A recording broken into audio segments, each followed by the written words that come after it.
بسم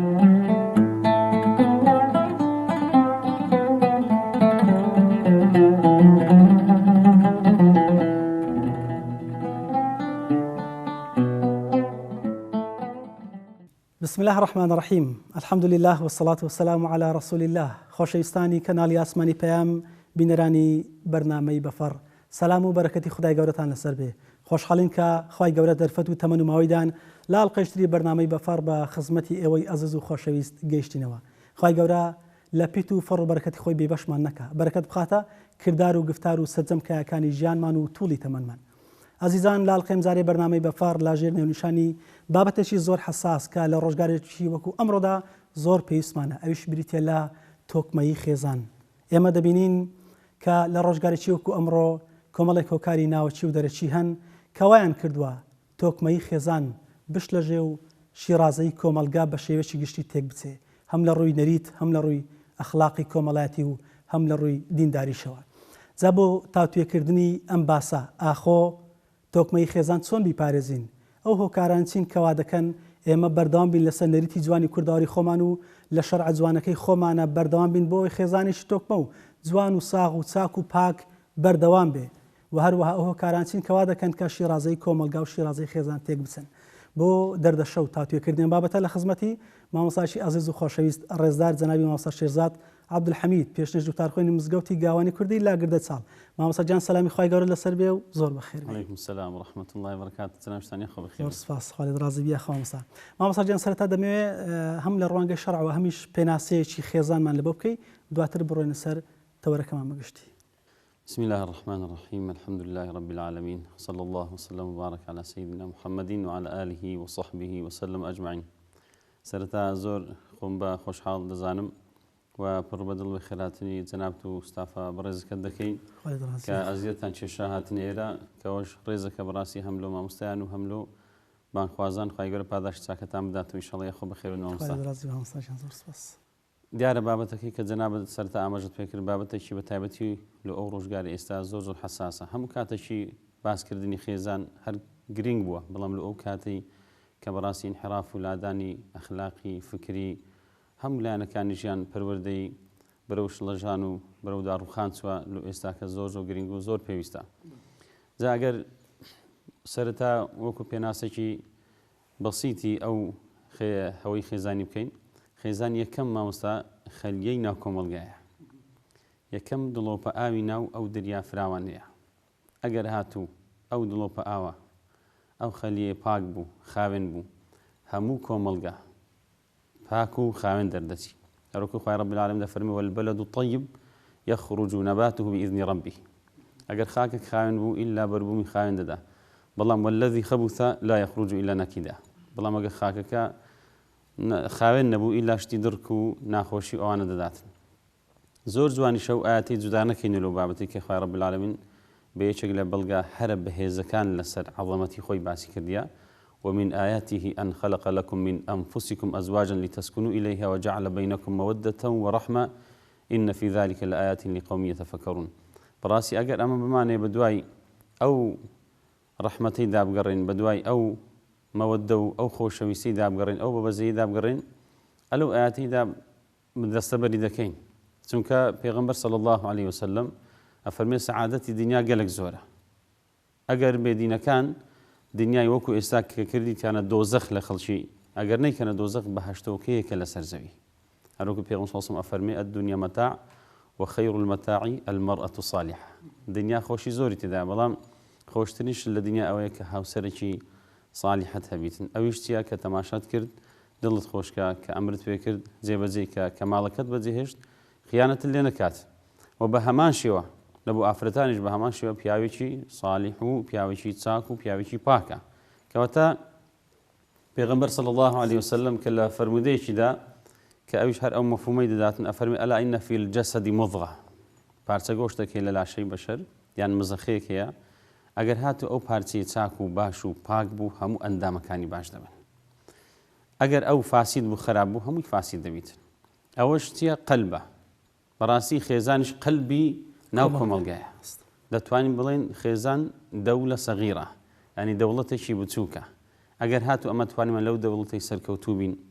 لەو دەوڵەتەی بەڕاستی خاڵە بەهێزەکان لێکتر نزیکمان بکاتەوە توانیمان خێزانێکی بەختەوەر دروست بکەین خێزانێکی پاک و چاک دروست بکەین دەتوانین نیشتیمانێکی خاوێن دروستکەین دەتوانین ژیان هەموو کاتێکی دۆزەخ نەبیتن وەکو ئێستاکەی لێ بەڵکو بەهەشتۆکەیەک بی لەسەر زەوی وەکو سەرەتا ئاماژەمان پێکرد. بەڵێ باسی خێزان کردمەوە سا بەڵێ کە خەلایەکی سەرچیە و کۆمەلگالەوی پێک دێ چەند خێزانێکە بەڵام ئەمن دەمەوێت سەرەتایی خێزان باز بکەم کە لە هاوسەرگیریەوە دەست پێ دەکات ئاخۆ ئیسلام چۆن دەڕوانێتە گرێبەستی هاوسەرگیری ئەو پرسیارە زۆر گرینگە چونکە قەناعەت ناکەم هەرچەند ئینشاڵڵا مبالغە نییە لە قسەکانم پاشی تەوحید و پاشی عەقیدە و یەکتاپەرستی بەرامبەر خوا جەل جەلالەهو کە ئەو عەقدە ئەمە لەگەڵ خوامان بەستایە وإذ قال ربك للملائكة إني جاعل في الأرض خليفة پاشی ئەوە تاوان پاشی ئیمان هیچ عەقد و گرێبەستێک گەورەتر نییە لەو عەقد و گرێبەستەی کە لە نێوان هاوسەراندا هەیە لەوێ زۆر گرینگە پارێزگاری لێ بکەن بەڕاستی هەر کەسێک ئەو عەقدەی نەپارێزیتن ناتوانانی عەقدەکەی بەرامبەر خوش بپارێزی ناتوانانی گرێبەستەکانی دیکەش بپارێزی چونکە ئەوە خاڵێکی زۆر گرینگە کە ئەو کەسێک کە دێتە ناو ژیانت جا چ ئەگەر ڕەگەزی نێربیان مێبی واتە چ ئافرەت بی چ کەس بی چ کوڕبیتن دەبی وەکو مرۆڤی مامەڵەی لەگەر یەکتری بکەن ئەو عەقدە کە دەبەستری عەقدێکی زۆر گرینگە زۆر گەورەیە دەبی هەموو ژیانندانن لە پێناو ئەو عەقدە ئەو گرێبەستە هەتا سەر بیتن هەتا نیوە ڕێگان نەبیتن. بەڵێ ئێمە دەزانین بۆ منە لە عەقدی زەواج ئەوان بیستوە کە تەنکیح و تەزویج هەیە و لا نیکاح ئیلا بوەلی مشاهیدەی عەدلین بۆ منە هەر ئەوەندەیە و بەس هەر ئەوەندە نییە مامۆستاوەکو ئاماژەمان پێکرد ئەوە دەوڵەتی لێ دروست دەبی ئەو ئومەتی لێ دروست دەبی ئەوە هەموو کۆمەلگای لێ دروست دەبیت خۆخوای گەورە جەل جەلالەهو کاتێک کە گەورەمان ئادەمی دروست کرد عەلەیهی سەلام خۆ بردێنە ئەو بەهەشتۆکەی تاوان جەنەت المەئوا نەبووە گەرنا شەیتان نەدەتوانی بستێنێت بەهەشتۆکەیەک بوو شوێنی تا ئیمتیحان و تاخیرنەوەی بوو بەڵام لەگەڵ ئەوەی کە هەموو ملەذات و خۆشیەکانی تێدا بوو گەورەمان ئادەم فەراغی هەست پێ دەکرد بەڵام خوای گەورە جەل جەلالەهو هات ئەو فەراغی لە بۆ پڕ کردەوە عەقدێکی لە دروستکردن کە داکمان حەوای دەیە عەقدەکەی لە تۆمارکردن ئەوجا هەستی بە پڕکردنەوەی فەراغەکەی کرد پیا و نەقوستانە مامۆستا هەر چەند متەمەکین بی لە هەموو لایەنەکان لە جوانی لە شەهادە لە سەروەت و سامان لە عەشیرەت و بنەماڵە لە هەموو شتێکی متەمەکین بی بەڵام ئەگەر هاوسەری نەبی ئەو عەقدەی نەبەستی ئەو عەقدەی تۆمار نەکە نەقوستانە بە هەمان شێوە ئەگەر کچ هەر لە دیار ئاوێنەی بێ و بچی پرچی شانە بکە یعنی زۆر متەمەکین بی لە هەموو لایەنەکان ئەگەر شووینەکە نەقوستانە ها پێغەمبەر صلی الله عليه وسلم ڕحمان فیدای بی کات فەتحی مەکەی کرد زۆر پێشوازیان لێ کرد ئەی پێغەمبەری خوا صلی الله عليه وسلم چەند دەردەیە بە ساباتەکە لەو هەردەین دعوەتت کەین بەڵام پێغەمبەر صلی الله عليه وسلم جوابەکەی چ و فەرمی ئەگەر ئەمتان خۆش دەوێت ساباتەکەم لەو هەڵدەن بەڵام لە چێ لە لای گۆڕەکەی داکمان خەدیجەی چونکە نیوەی لاشەم لە ژێر خاکدایە نیوەم لە دەرەیە کەواتە ئەوە عەقدە زۆر گرینگە کە تو عەقدەکەی دەبەستی دەبیە پارچەک بەشێک لەو ئافرەتەی ئەو ئافرەتەش دەبێتە پارچەک بەشێک لە تو لە لوغەی عەرەبیشە ئێمە هەمان ئینسین کە زەواجمان کرد ئەو دەبینە ئینسان زۆر میمە زۆر گرینگە ئەو کات ینی مەبەستی جەناب دەوێت کە ئەو کات دەبێتە مرۆڤێکی تێر و تەواو دەبی بەڵێ ئاخۆ ئەو عەقدە ئەو بەعد و بەڵێن و پەیمانەیە کە لەگەڵ ڕەگەزی بەرامبەر دەبەسترێت لەسەر پاراستنی ئەو شەئامەتی و گەورەی خێزان کە هەیە ئەوەیە ئەو عەقدە دەبی ئەمە سەرتا هەز بکەین ئەو عەقدە لەژێر سایە و سێبەری ئیسلامە واتە خوای گەورە جەل جەلالەهو بەخۆی چاودێری ئەو عەقدەی دەکات زۆر عەزیمە زۆر گەورەیە و پاشان لەسەر سنەتی پێغەمبەر صلی الله عليه وسلم کەواتە پێغەمبەری خوا صلی الله عليه وسلم بەشدارە لەو گرێبەست و عەقدەی هەر کچێک کە شووی دەکە هەر کوڕێکیش کە ژنی دەینی کە خێزانێکی دروست دەکەن ئەگەر بیانە خێزانەکان تۆکمە بی دەبێت هەموو قوربانیێکی بدەن لە پێناوی پاراستنی ئەو عەقد و ئەو گرێبەستەی کە هەتا سەر بێتانی و ڕێگان نەبیت. بەڵێ ئەو خێزانە کە پێکات ئەو بنەمانە چین کەەوە دەکات پەروەردەیەکی جوان تێیدا بنیاد بنرێ زۆر گرینگە مامۆستا ئەمە ئیشەکان پەرد نەکەین لەناو خێزاندا ئەگەر بمانێ خێزان تۆکمە بی نابی بەڕاستی کارەکان پەرد بکەین یعنی کەس ئیشی خۆی نەزانی پیاو دەبی کارەکانی خۆی دیاربی ژنیش کارەکانی خۆی دیاربیت لەوان ئێستا پرسیارێک زۆر جار دروست دەبی ئایا ژن باشترە یان پیاو باشترە ئایا ژن بەهێزترە یان پیاو بەهێزترە بەڕاستی ئەو پرسیارێکی منتیقی نییە لەبەرەوەی خوای گەورە جەل جەلالەهو ئەوەی دیاری نەکردیە کە باسی قیامەتەکەی دەکات نییە پیاو بە قووەت بی لە هەموو لایەنەکان ئەوە بابەتێکی دیکەیە بابەتی مەسەلەن نەفەقە و ئۆشتانەیە پیاو بە ئەرچی سەرشانی خۆی ئەگەر هەڵسا کارەکەی خۆی زانی کە بریتێ لە کەسبی حەڵال پەیداکردنی بژێوی ژیان نەفەقە لەسەری واتە دابینکردنی ژیانی ئەو خانەوادەی ئەو خێزانی دەبی ژیانەکەی دابینکە هەموو قوربانیەکی بدا هەموو عارقەکی بڕێژی بە حەڵال لە ڕێگایکی حەڵال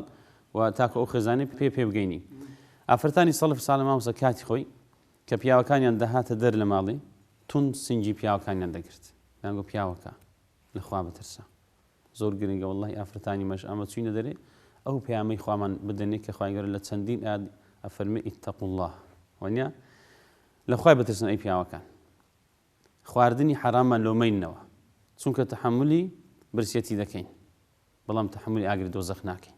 کەواتە پیاوەکان لەسەریانە بچن کەسابەتی بکەن بەڵام خواردن حەڵال زادە بیت چونکە مامۆستا ئەو ڕووگەورەترین کێشەی ئەوەیە کە پیاو ئیشەکەی دەکا کەسبەکەی دەکە بەڵام تەریقەکەی تەواو نییە ئیشەکەی تەواو نیە لۆیە زوڕێت سوبحان الله هەمووی لاسارە هەمووی خراپە مەسەن ئەتو ئەوەی چادەکەی کوڕەکە کچەکە لاسار دەبێت کچەکەی چادەکەی کوڕەکە بەڵێ ڕێژکەدا دەڕوات لۆ هەمووی خواردنی حرام کەواتە ئەو پیاوە بە ئەرچی سەرشانی خۆی هەڵنەستایە ڕاستە هەستایە کەسابەتی کردی خۆی مادی کردی بەڵام دەستی لە هەموو کون و قوش بنە چڕا کردی بەس لۆی پارەی پێدا بکات بەڵام ئەوە ئەسلی ئیشەکەی وینی ئەسلی ئیشەکەی ئەوەیە ڕاستە بستە دەرێ کەسابەتی کە ماڵ و منداڵی بەخۆکە بەڵام بە تەریقەکی حەڵال زادەی وەکو مامۆستا قسەی جوان دەکردێگۆ گرنگتر لەوەی کە زۆر جار ئەمە دەرین با بە دەستی ڕاست نانی بخۆین ئەوەی کە بە ڕێگاکی ڕاست کەسابەتەکە و پارەکەی پێدا بکەین ڕێگاکی صحیح و ڕێگاکی دروست بی و هەروها ئافرەتیش ئیشی خۆی بزانی کە ئیشی ئافرەت کاری ئافرەت زۆر لە ئی پیاوی مامۆستا گرنگتر و گەورەتر کە دایکە کە بریتە لەسەر لە پەروەردەکردنەکەی ئەو پەروەردەیەش مامۆستا دەبی مەمەساری تایبەتی خۆی دابڕۆ بە تەریقی تایبەتی خۆی دابڕۆ ئەگەر ئەو ئافرەتە ئەو دایکە ئەو منداڵانەی پەروەردە نەکرد بە پەروەردەکی دروست بە پەروەردەکی ڕاست بە پەروەردەکی صحیح کە ئەمە قەنەعاتی کولیمان ئەوەیە پەروەردەی ئیسلامە چونکە ئیسلام بەڕاستی قەد مرۆڤی هەتا نیوەی ڕێگا نابات کراوی لەسەر نانێتن خۆری لە چاو ناکاتن فێڵی لێ ناکاتن لەگەڵیشدا من المەهد إلى اللحد لەو کاتی لە کۆشیداچی بەردەوتەوە هەتا ئەو کاتی کە دەمری ئەو کاتیش هەلەگەری لە حیاتی بەرزەخ هەتا قیامەت هەتا بەهەشتیش هەلەگەریتی خوای گەورە ئەوەتە فێڵی ناکات واتە ئەو پەروەردەیە کە تو پەروەردەی دەکەی ئەها پێغەمبەر صلی الله علیه وسلم کاتێک کە ئەو کەسەی کە بانگی منداڵەکەی کرد کە گوتی شتەکە دەم دوای دەستی ئالی کرد هیچی تێدا نەبوو فەرمووی وامە کە چونکە ئەوە درود لەگەڵ ئەو منداڵی کردی وانە کەواتە بزانە ئیسلام چەند حساسە لە پەروەردەکردنی منداڵی کەواتە ئەوە ئیشیشە ئیشی دایکە دایک بەڕاستی دەبێت ئەو جیلەی کە لە بەردەستیدا ئەگەر دوو کچی هەبی دەتوانین دوو دەوڵەتی گەورە دروست کاتن ئەگەر دوو کوڕی هەبی دەتوانین دوو نیشتیمانی جوان ئاوەدان بکاتن ئەو ڕووکە بەڕاستی دایکەکان بە ئەرچی سەرشانی خوان هەڵنستانە لۆیە تەماشا دەکەی مەسەلەن ئەوەی کە وەزیرە ئەوەی کە گەزیرە ئەوەی کە چی هەر ناوەکی لە خۆینە هەمووی خوارە سبحان الله لۆ لە پەروەردەکەی سەرەتای بە سەقەت و بە ساقیتی ڕۆیشتیە لۆی پەروەردەکە جوان نەبووە کارەکەش جوان نابیتن کاتی خۆی ینی گوتیان لۆ چەند دەوڵەتی ساسانیەکان ڕووخا گوتیان لەبەر ئەوەی بوو کارە بچووکەکانیان کارە گەورەکانیان بە کەسە بچووکەکان دەسپارد کارە بچووکەکانیشان بە کەسە گەورەکان دەسپارد شیاو نەبوون ئەوجا ئەوانەی کە بچووک بوون ئەو کاران پێ هەر نەدەژیرا ئەوانەشی کە گەورەم بۆی ڕازی نەبوون دایک ئەرچی سەرشانی زۆر قورسە بەڵام ئەجرەکەی زۆر گەورەی کە بێتێ لە پەروەردەکەی مامۆستا پێمان دەڵێ دایک و باوک دوو باڵن لە بۆ ئەو خێزانە هەرێکەشان لار بێ ئیدیان بە لاری دەفڕێیانەوەتە دەکەوێ بزە دوای مامۆستان تەواوکەری یەکدینە لە هەموو شتەکان تەواوکردن نەدایک زیادە نەباوک زیادە هەردووشان بەڕاستی ئەگەر بێت و دەستباری خێر لە بیلۆ یەکتری بگرن تاکو بتوان ئەو خێزانەی بە جوان چونکە ئەمانەتە مامۆستا هەر کەسە بە ئیشی خۆی ئەوش ئەمانەتە لە سەرشانیان ینی باوکەکە بەکاری خۆی هەستی ئافرەتەکەش بن دایکەکە بەکار کە ئیشی دایک کاری دایک زۆر گرنگتۆ کە پرسیارەکە لەسەر پەروەردەی بوو کە بریتی لە پەروەردەکردنی منداڵەکەی چونکە ئەگە دایکەکە بۆی هەڵنستا ئەگە دایک مامۆستا بەردەوام لە دیار پرچی خۆی بی لە دیار خۆی بی لە دیار فیلمی بی لە دیار فەیسبووکی بی لە دیار ئەنتەرنێتی بی کاتەکەی خۆی هەموو بداتە ئەوەی بەڕاستی ناتوانێت منداڵی پەروەردە بکات ینی زۆر جاران دایکە دەرکەمەک با پشوو دەم ئیسراحەت کە موبایلی دەسە منداڵەکەی لە دیار تەلەڤیزۆنی دادەنێتن بە ئاتارێکی دەیخافرێنی سەرقاڵی دەکاتن لۆ ئەوەی کە کەمەک یانی عەلەسە پشووی بداتن زۆر جاران هەتا لۆی جوانیکەی خۆیان لەدەستن شیری نادەن منداڵەکان ئەمە چەند ئافرەتمان هاتەکەنێ مامۆستا ینی منداڵەکان دەرێ مامۆستا ترسایە مامۆستا خەوی نییە مامۆستا خواردین نییە پرسیارمە لێکردی خوشکم شیری خۆتی دێ ناوە لە مامۆستا شیری خۆ من ناگریتن دەنێشی زەعیفەیە ناگریتن ئەی خەرباشە ئەتوو ئێستاکە بەپێی هەموو داتایەکان بەپێی هەموو مەسەن عیلمەکان کە هەم لە ڕووی شەرعی هەم لە ڕووی توبی هەم لە ڕووی هەموو عیلمەکان شیری دایک باشترین شیرە کە ئەوە پێی پەروەردە دەبی مامۆستا چونکە ئەوە حەقی منداڵەکەی پێی پەروەردە دەبی ئەو شیرە سعات بە سعات دقە بە دقە طبعاً جیاوازی هەیە لە چلەی زستانێ سنگەرم کەرەوەیە لە چلەی هاوینی فێنەکەرەوەیە هەتا ئەو منداڵە تەقوی جسمی پەروەردەی جسمی گەشەی جسمی هەمووی کەەوە ئەمانەتێکی زۆر گەورە شانی ئەو دایکەی کە ئەو منداڵی پێپەروەردە دەبی ها دەڵێ شیری دایکت لێ حەڵاڵبی زۆر جارن ئەو پرسیارە دەکرێتن ئەو منداڵە دەرین ئەوە کوڕیی هەزار ڕەحمەت لە داک و لە بابی شت ینی یعنی لێک لە هۆکارانە شیری خۆدێمە ئەومان لاتەوە مامۆستا والله مامۆستا هۆکار زۆرە ئەوە شێک لە هۆکارەکانە فعلاً شیری خۆی خۆ کەس هەندە نازانی چیە لەبەرەوەی ئەو مادانی کە تێدەکری مادی حافیزە زۆر شتێک شتێدا کە ئێستا باسە ئەوەی باوک کاتی دەوی لە دەرە زۆر شەکەت و مادی و هیلاکە لەبە ئەوەی نەفەقەک دروستکە منداڵەکانی چاوێن لە دەرێن جار بە هۆکارێک دێن تۆ کێشە نیە بەڵام چەندە پێویستە زیاتر لەوەی کە لە پەروەردە و تەریبەکردی ماڵ منداڵەکەی زیاتر کاتی پێوە سەرفکان نەک بە دروستکردی نەفەقە و وەدەسێنانی ڕزق و ڕۆزی بەخۆی ئەمە کە دەڵێن هەر کەس و کاری خۆی بزانی کاری سەرەکی باوکی بەدەبی ئەو منداڵان بەخێو کاتن مامۆستا ڕاستە ڕزق لەسەر خوایە وما من دابة في الأرض إلا على الله رزقها ڕزقەکە لەسەر خوایە بەڵام دەبی حرەکەکە بی دەبی جوولەکە بی دەبی ئەسبابەکە بی بەڵام مانای ئەوەی نییە با پەروەردەی فەرامۆش بکاتن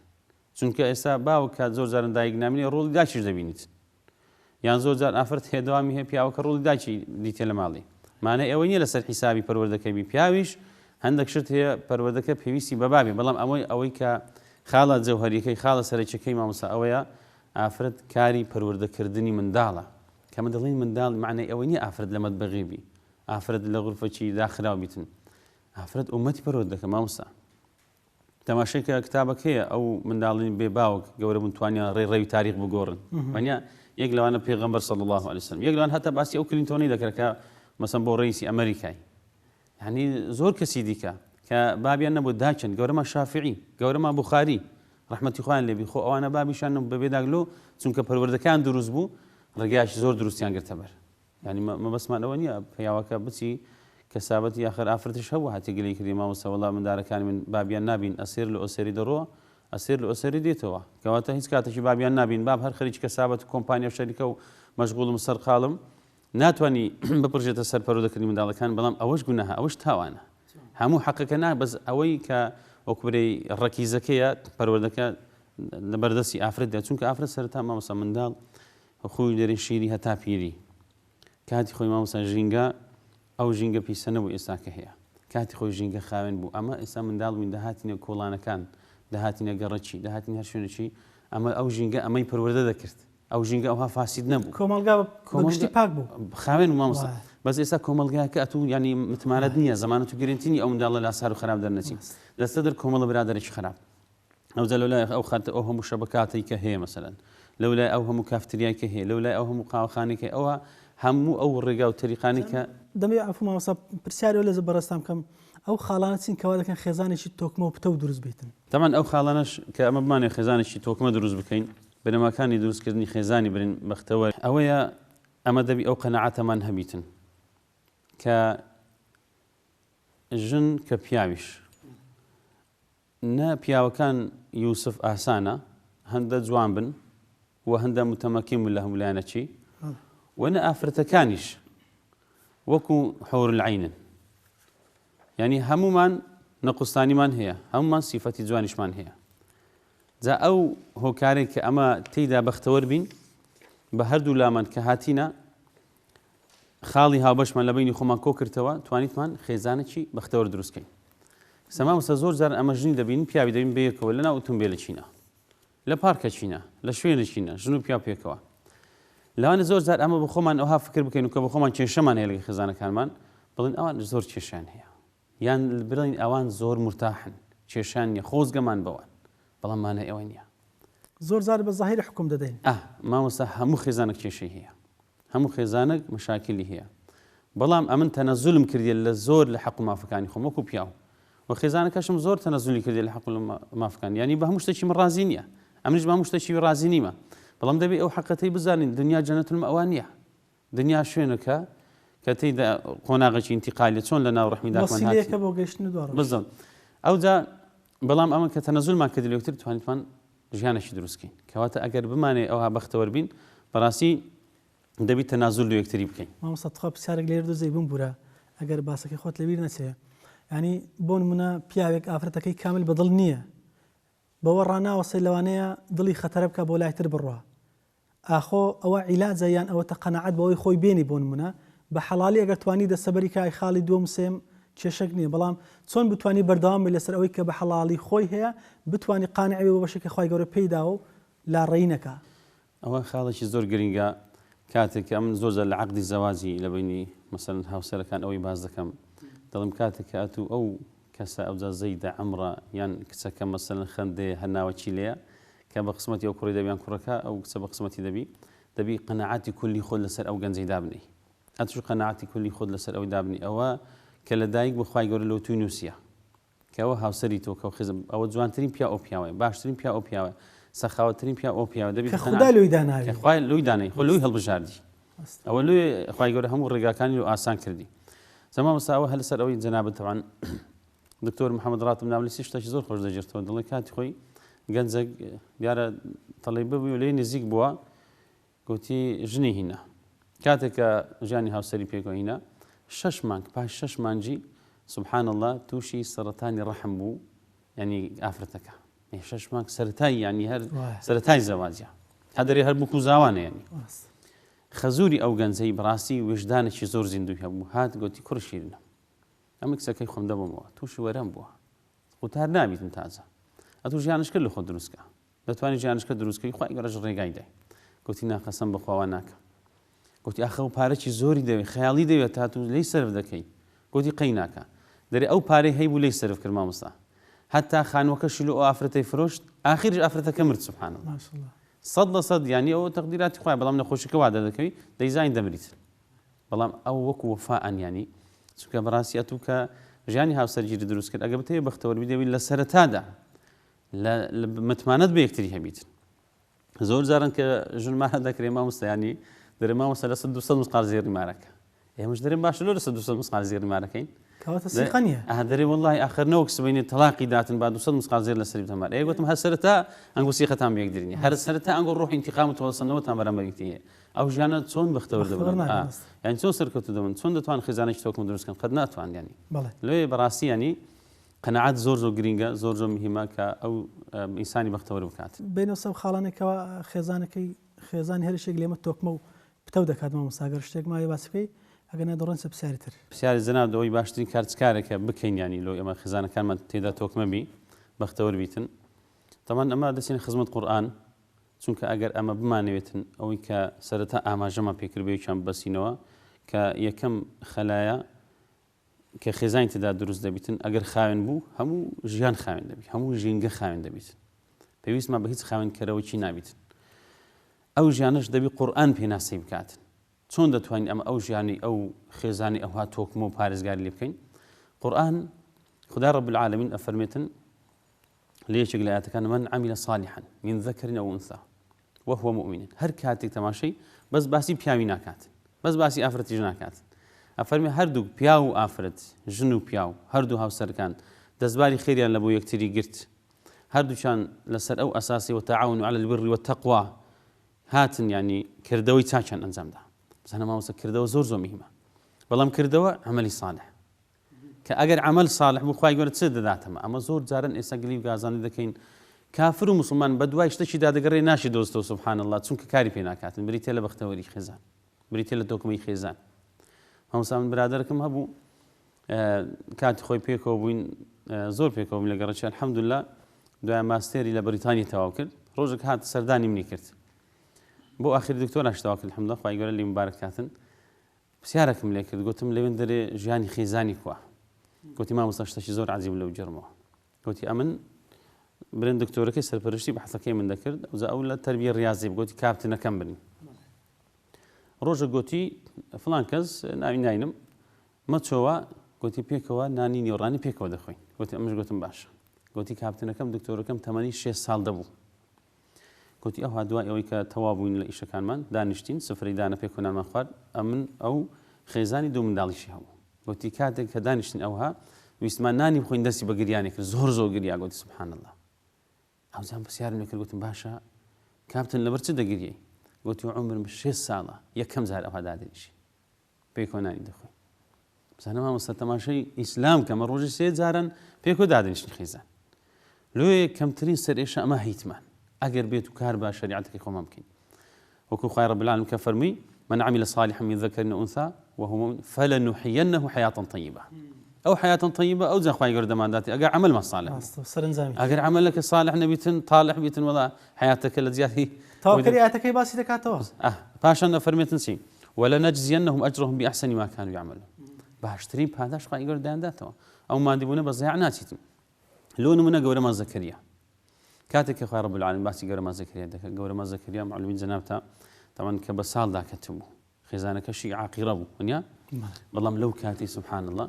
هسو سوزي جولا كخواي جور جل جلاله داوي اللي بكاتن يعني او بيغمبر برز داوي لخواي جل جلاله كخوا زغريتي بداتي بطاقه يا مزن يلي وزكريا اذ نادى ربه ربي لا تذرني فردا وانت خير الوارثين خوا بطاقه يا مزن هيلا خوا زغريتك بدي يكسر خواي رب العالمين فرميتي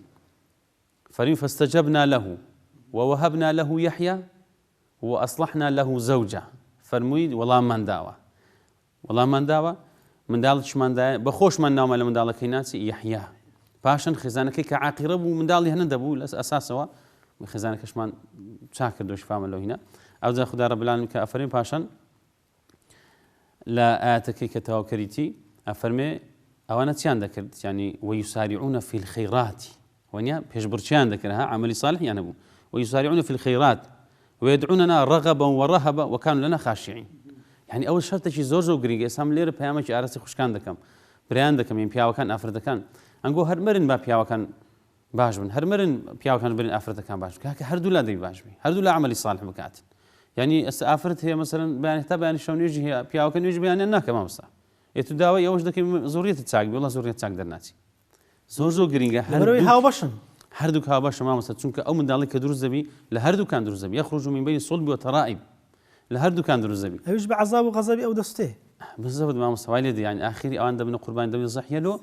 يعني نبر اوي مثلا بابك خرافه يعني دايك كخرافه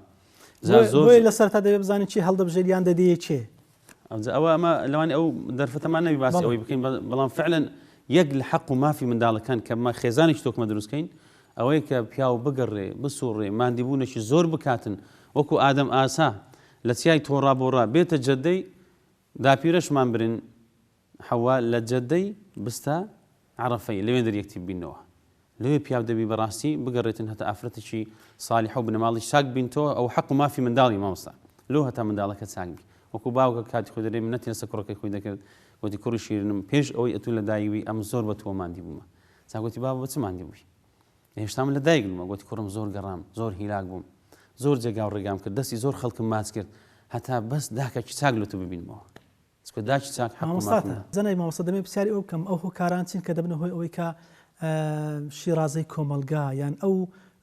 خزانه توكمي كهيا ببيت هو كلبار بتيان بشلجي يعني شيرازه بشي شي تيك بتي بداخل ما وصا دجمنان زور كار لسر اوي دكن كخزان لك الله شن تعمل بمسمن خزاني مسلمان انا سوي دكين انا خزاني اوروبي كجنكو بياو كدسنا تشخانه شي ناين دخون هر كسو باري خوي تمام تماشاك يعني كان موده كان رحمه كان تواصل بيوندي خزاني يعني اول فتش دو فلافلش دو خويش دو خار كس باري خوي دك كس باري خوي بدات الحمد لله موانيع لو براسي انا زور كاريان كدي لسوي ك براسي بين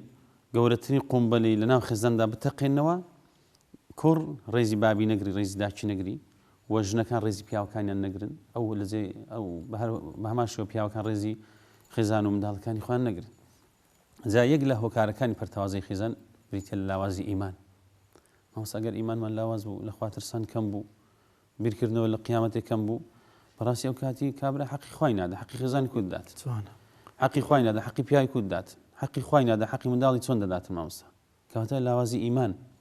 او براسي اما فراغ شي زور قورما لنا خزان لو دروز اويش بريتي الايمان بريتي استكاتك قران دخون لنا هلا سردم في صلى الله عليه وسلم ما كان لمدينه هم قران دخون لنا ها صلاح الدين ايوبي كاتك ديوس فتوحاتي والله تام كاتن بناو زي شكل هذا سوره كاتك جوي القران خويندني مجاهده كان دبو لو كاتي فرمي دنيا ما استخواي جور سركوت المان ذات چونك سربازانك من هي شون خوني دكن تابعني قران دخون ايمانيا بهيسا ما هو ايمان زور جرينجا كاتگو ایمان بهزه دروز بو او کاتی براسی خزان پرتوازه نابید بلام کاتگ ایمان لاواز بو ایمان ما ایشان زور لسروی کردی براسی که اشتکان حجاب مثلا اشتکی آسایی بیتن صبر يعني بالا پوشک لاواز بی چونە مزگەوت ڕیش سیواک ینی ئەو شتانی کە وەکو شەعائیر و دروشمی دیندارینە لەلاومان زۆر لاواز بووە. هەنی خەڵک دەستا ماڵێکی کاتی بانجیا لە دیار فیلمینە زۆر ئاساییە. یعنی مامۆستا دەکرێت ئەمە بڵێن یەک لە هۆکارە سەرچیەکان بریتە لەوەی کە ئێمە ئیمانمان لاوازە بووە لە ڕۆژگاریی بکەم ڕۆژ لە ژایکی زۆر لە ناو خێزانەکانمان بەدی دەکەن. مامۆستا هیچ گومانی تێدا نیە. ئەگەر بگەڕن و سەردەمی بەختەوەری خەڵک هەبوو ئێستا ئەوەی خەڵکێتی خانیەکان هەموو قوڕبوون کاتی خۆی مامۆستا. خەڵک مامۆستا ئێستا کە بەس یەک هاوار دکردوە لە گوندەکی لە شوێنێکی کاکەوە دەستبارمەوە بگرن بە تەمامە کارێک بکەم مامۆستا هەموو بەدەست زەوی خەڵکەکە بە ژن و پیاو دەهاتن لەویان دەکردی. ئێستا 100 تەلەفۆنی دەست و پێیان ماسکی بەپار لۆ ناکەن مامۆستا. نایکەن لۆ چونکە ئەو تەعاتوف و دینداری کە قەدیم هەبوو ئێستا لەناو خەڵکی لاواز بوو کاڵمیت بەتوانیت ئەوەی مامۆستامان خێزانە ئەو خێزانێک کە پەرتەوازەنە یەک لە خەڵە لاوازەکانی بریتە لاوازیمان دوو بریتە لە نەبوونی متمانە زۆر لاواز بووە ینی پیا و متمانی توای بە خێزانی نیە لەبەر چی متمانە نەمایە متمان نەما مامۆستا زاوی هۆکاری دیکەش هەیە مەسەن ئیعلام ینی ئیعلام ئێستا کە بەڕاست سەکتەڕیش تەواوی کردی لەسەر هەموو فکرەکان لەسەر هەموو بیرکردنەوەکان لەسەر هەموو هەڵسوکەوتەکانی ماڵەکان هەنی ئەو تەماشا دەکەی مامۆستا زۆر جار بەخۆش شایدی ئەوەی کە دەچێ ماڵێکی پێشان دانیشتنەکە بوو خێزانی هەبوو نەسیحەتەک هەبوو گەورەکان ئامۆژگاریان دەکرد ینی مەجلیسە بوو مامۆستا مەجلیسی خێزانی هەبوو ئێستا ئەوە نەما مەجلیسی خێزانی دادنیشی هەمووی موبایلی پێ هەمووی سەر لەسەر موبایلی بە گەورە و بەگەست کە هەمووی سەری لەسەر موبایلی هەمووی ئەو هەیە گوتیان کاتی خۆی دەجێڕن و خالی کوڕ وەلید کە لەسەر جێگاکەی خۆی وەفاتی کە دەگوم مردنێکی حوشترانی دەمرم لە کاتێک هەموو قەلبی بەرین بوو سبحان الله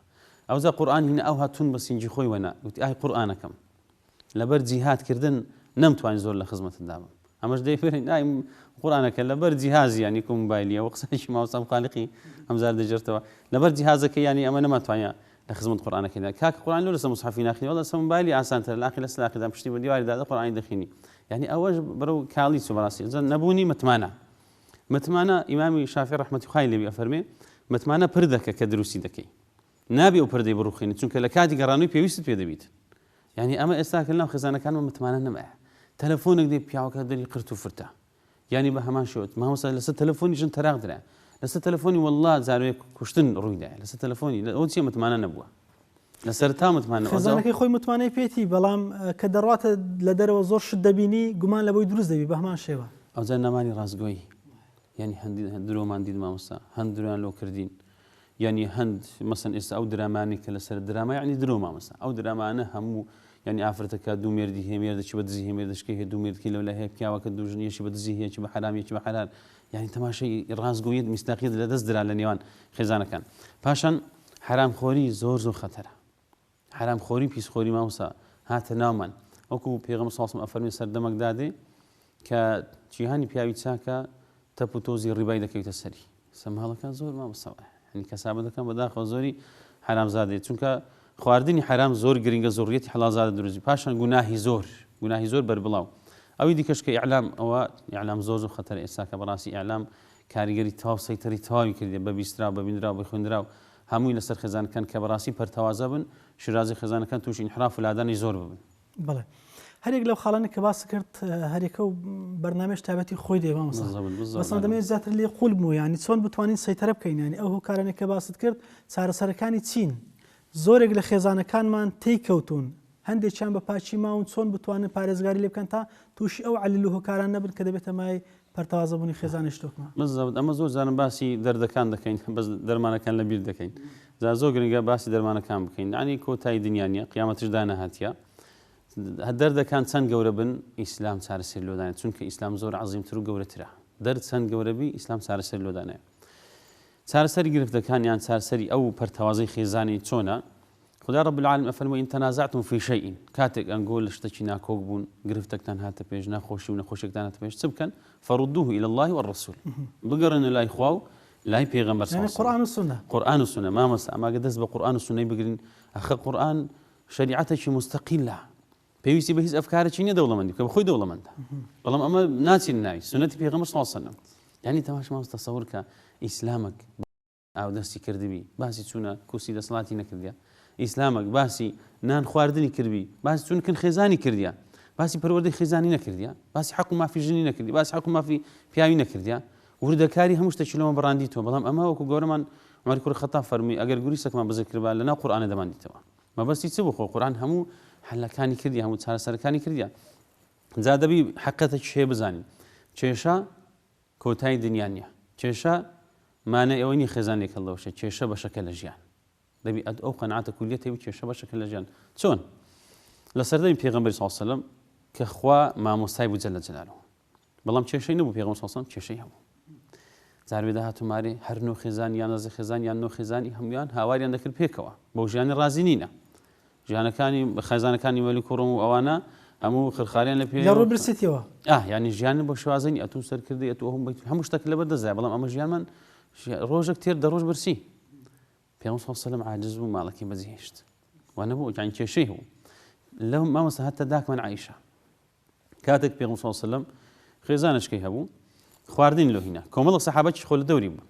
بەڵام داکمان عایشە غیرەی گرتی و هات قابەکەی بە زەوی دادە خواردنەکەش هەموو ڕژاند ئێ باشە ئێستا یەک خێزانی مەوا بکاتن وەڵا قیامەت دادێ بەسەریاندا ئێ خۆ پێغەمبەر بە صلی الله علیه و سلم ئەویش داکمان عایشە چیژی گەورەترین پیاوی بووە چونکە گەورەترین پیاو لە مهاجرین چێە گەورەمان ئەبوبەکر سیدیقە وەنیان لە سەحابەی ئەو ئافرەتە بەڕێزە مەسەلەن هەتا پێغەمبەر صلی الله علیه و سلم فەرمێن نیوەی دینەکەی لێوەرگرن چی فەرمووی غەهرەت ئوموکی فەرمووی داکتان غیرە گرتیتی لای گەڕێن حتا جارێکی دیکە مەبەستم لە کێشەی مامۆستا بە کێشە هەیە بەشەکە لە ژیان هەبوونی کێشە کۆتای دنیا نییە کاتێک کە پێغەمبەر صلی الله علیه و سلم کێشەیە بوو لەگەڵ خێزانەکانی داکمان عایشە بەدوای گەورەمان ئەبوبەکر سیدیق نارکەوە خەزوریتی بێت یعنی ئەوە حەکەمەن لەو لای حەکەمەتی لەو لای بێتن یعنی حەکەمەکە هات کە گەورەمان ئەبوبەکر سیدیقە زۆر تووڕە بوو کە هات لەو کاتەی کێشەتان چی پێغەمبەری خوا صلی الله علیه و سلم پێغەمبەر صلی الله علیه و سلم فەرمووی ئەمن ئەوەل جار قسام بکەم ئەی عایشە یعنی شەکوایەکەی خۆم بکەم یان ئەتوو شەکوایەکەی بکەی در لەو کاتەی داکمان عایشە فەرمووی ئەتوو ئەوەل جار قسام بکە پەنجەی خۆشی ئەوهڕان بەڵام ڕاست برێ ئەو بە نوێنەری ئافرەتەکانی تریش قسەی دەکرد بالضبط بەس ڕاست یعنی ئەو قسەیە زۆر زۆر تەئسیر لە ئیمامی ئەبوبەکر کرد هەر چەندە کچی بوو هەر چەندە خەزوری پێغەمبەر زۆر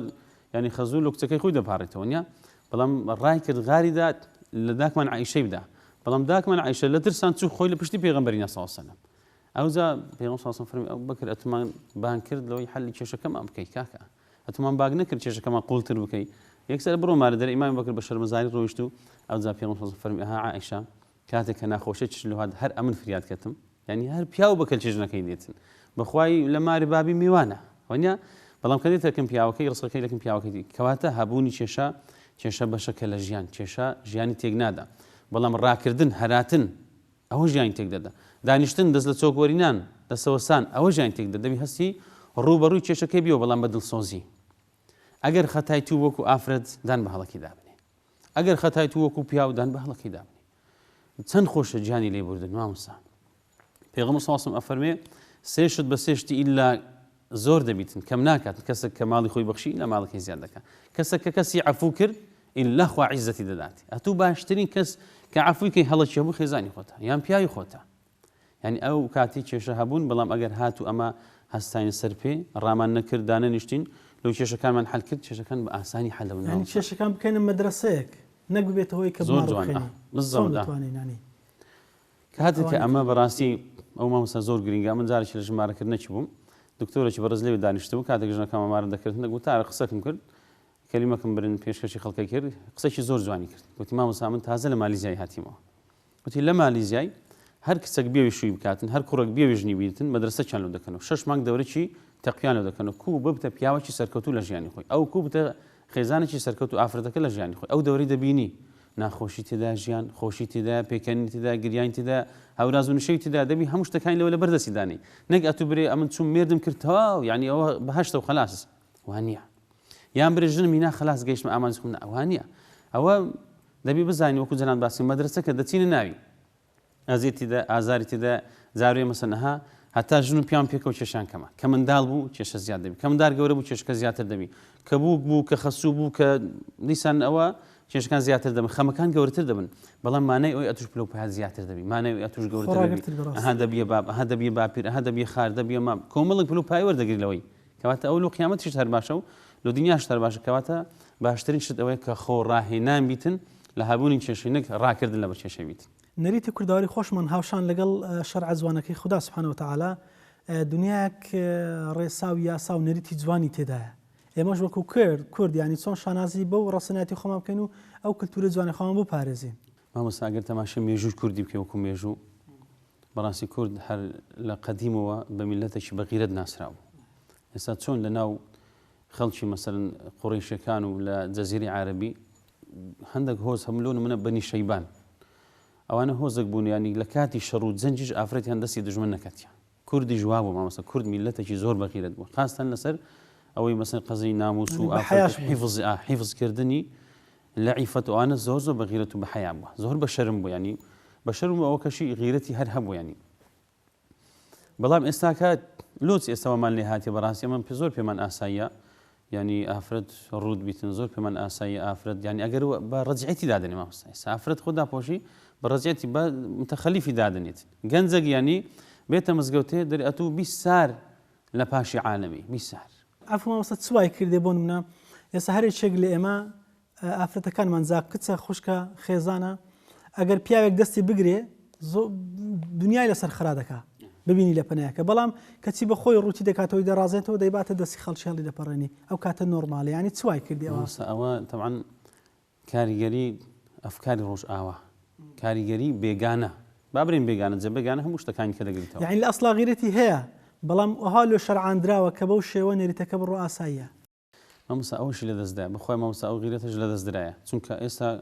کاتێک ئەمە چاولێکەری کوێرانە بووین بە ڕۆژ ئاوا و تەقلید و کوێرانەمان کرد ئەو کاتی هەموو شتە ئەسلیەکان هەموو شتە ڕەسەنەکان کە هی کوردەواریشە لە دەست دەدەین ئێستا ئەمە با ئیسلامەکەی ئەگەر لە خۆمان بکەین ئیسلامەکەی با لە خۆمان بکەینەوە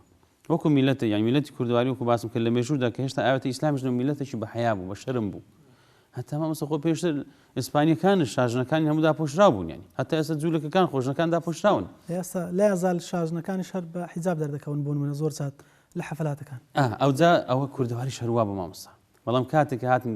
ینی تووشی مەسەرەن یان تێکەڵای کولتورێکی غیری کولتوری خۆمان بووین کە کولتوری کوردەواری نەبوو ئەو کاتی ڕەسەنایەتی خۆمان لەدەستا یعنی کاتی خۆی مامۆستا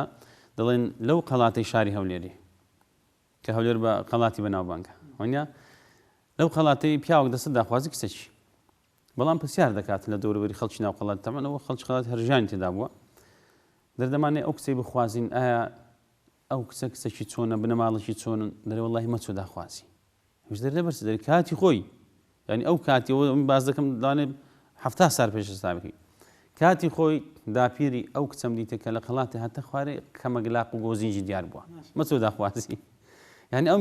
میلەتە بووە ینی ئەو ها ڕەسەم بووە ئێستا لەوانی خەڵکەکی مەسەلەن بێدین ما بینیدرەوە عەقڵێکی داخراو بووە کاکە داخراو نەبووەوە ئەو ئۆپەری سەقافەت بووە مرۆڤایەتی کە عەقلی هەبوو خۆی داپۆشی بەڵام کە عەقلی نەبوو مامۆستا ڕوود بوو بەڵام کە عەقلی پەیدا کرد زانی دەبی عەورەتی خۆی داپۆشی دەبی خۆی داپۆشی بەڕاستی ینی ئەمە ئەگەر بمانەوێتن جارێککە سەر لە نوێ بەرجی ڕەسەناتی خۆمان بجێڕینەوە دەبی بەڕاستی ئاوێتە ئیسلامە بینەوە بە جوانی شریعەتی خوای گەورە پیادە بکەین تاکو خێزانێکی تۆکمە و بەهێز بین لە هیچ شوێنێکی هیچ باریکڕێکی نەکەینەوە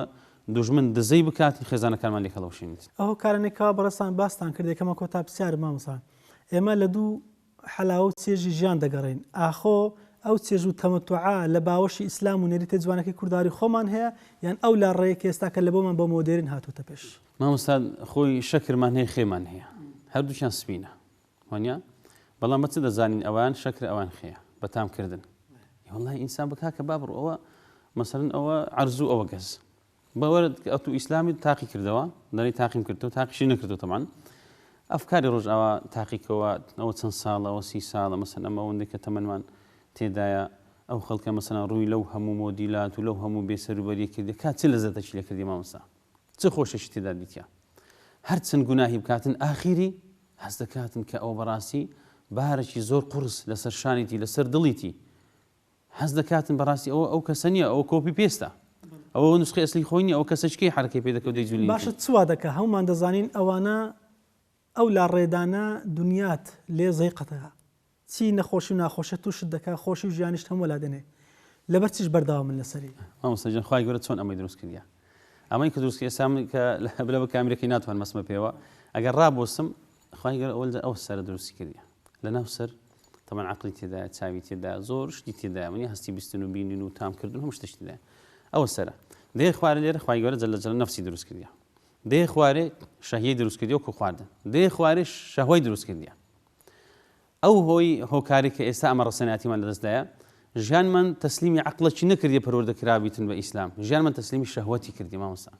ژیان بە شەهوەت بەڕێوە دەبین ینی حەزمان لێ چ بکەین نارین پێویستمان بۆی هەبیت ئێستا دەرێ کچەک و کوڕک کاکە کچەک و کوڕک با ببنە ژن و مێردیەک دی بە شەرعی خوای بەڵام با نەچن بڕێوەڵە حەز قەیناکە ئەخە ئەو حەزە سەری دەخواتن ئاخیری ئەوی تاقی کرد ئەوی کەش تاقی دەکات و ئاخیری بە هیچ نەتیجەشی ناگاتن بەڵام ئەگەر هاتوو لە چێندەر پێویست بوو ئەوەی جێبەجێ کرد وەکو ئەوی کە ئەمە ئەوها هاتینە خوارد وەکو خەریتە و نەخشەی کە خوا جەل لە جەلالو لەوەی دروست کردیا بەو نەخشە ڕێگایدا ڕۆیشتین قەت هەڵی ناکەین بە پێچوانەوە دێنەما بەزەوت پێچوانی مامۆستا ئەمە ژیانمان تەسلیمی شەهوەت کردیا ژیان تەسلیمی شەهوەت کردی مامۆستا خەوت نابی خۆراکن نابی ژیان نابی عەقڵی سەلیم ئیش ناکات مامۆستا عەقڵ ئیش ناکات زۆر بەڕێز مامۆستا شێرزاد عەبدولحەمید پێشنەژ و تارخوێنی مزگەوتی گاوانی کوردی لە گردەچاڵ سپاس دەکەین و عەزەتمان دەی مامۆستا زۆر سپاس جەنابتان دەکەین یاخۆ بەخێر بن ئینشاءڵڵا خی گەورە پاداشی بەخێر داتەوە بەڵێ ڕازی مامۆستا بەڵێ بینەرانی بەڕێز و خۆشەویست تارێ لەگەڵتان بووین بۆ پێشکەشکردنی هەڵقەی جارێ بەرنامەی بفەڕ خی گەورە لە پیت و فەڕ و بەرەکەتی خۆی بێبەشمان نەکا خێزانێکی تێکومەمان پێ عەتاکاتەوە بۆی بتوانین لە سەرسلک و مەسارێکی جوان ژیانی خۆمان بەڕێکەین تاکو دیدار بەخوای گەورەتان ئەسپێرم. السلام علیکم ورحمة الله وبركاته.